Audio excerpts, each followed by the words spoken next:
Nagiinuman ba kayo ng tropa sa may kalsada? Baka naman lagpas alas 10 na at bumibirit ka pa rin sa videoke.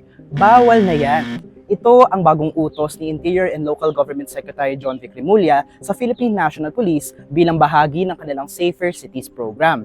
Sa ilalim ng Safer Cities Plan, ipinagbabawal ang pag-iinuman sa mga kalsada, pagpunta sa mga pampublikong lugar ng walang suot pagtaas at ang pagbividyoke sa mga bahay lagpas alas 10. Ayon kay Remulla, una munang ipapatupad ang programang ito sa Metro Manila bago ipatupad sa iba pang mga syudad sa bansa. Paano kung may nagva-violate pa rin? Pag alas 10, nagbibidyoke pa kayo, o kapitbahay nyo, nagbibidyoke, tumawag pa po kayo sa 911 at pupuntahan po ng pulisyan at papatigilin. Pagtawag ng 911 po ay dapat within 5 minutes ay makapag-responde yung PNP. The moment na it goes beyond 5 minutes, we will of course automatic po nagkakandak po tayo ng investigation why they failed to respond within 5 minutes. Paano naman kung fiesta? Maliban, bibigyan natin ng exception. Kung fiesta, may barangay permit, nagkakasayahan doon, baka pwede pa. Ayon kay Remulla, kadalasan sa mga nagiinuman sa kalsada ng gagaling ang mga away at kaso ng sexual harassment.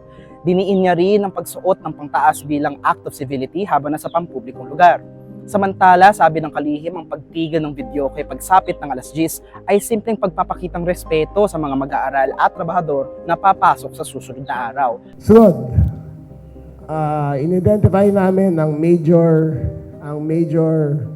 yung mga tourist hubs, in other words, yung mga gibigan dito sa Metro Manila. Mag-umpisa tayo sa BGC, punta tayo sa Poblacion, punta tayo sa Malate, punta tayo sa Rojas Boulevard, punta tayo sa Katipunan, Maginhawa, Timog, sa Quezon City. Lahat yan ay gagawa natin ng intensified patrol. Diyan, pwedeng nightlife dyan hanggang gabi. Pero magkakaroon tayo ng police presence sa lahat ng mga lugar na yan. At kung hindi ito ipapatupad ng LGU, Yung mga barangay officials who fail to respond are subject to cases sa ombudsman on a neglect of duty. dagdag ng DILG Secretary ng basehan sa patakarang ito ay ang ordinances ng local government units. Kaya sabi niya mag-i-issue ang department niya ng memorandum circular para anyayahan lahat ng LGU na magpasa ng mga katulad na ordinansya. Kasama din sa Safer Cities Plan ang pagpapatupad sa mas mahigpit na curfew para sa mga minor de edad, pagsapit din ng alas 10, bukod na lang kung manggagaling sila sa klase. Dagdag din sa bagong programang ito ang pagpapadeploy ng mas marami pang mga pulis at law enforcement volunteers sa mga paaralan at transportation hubs. Mula dito sa Campo Crame, ako si Jason Sigales, nag-uulat para sa Inquirer.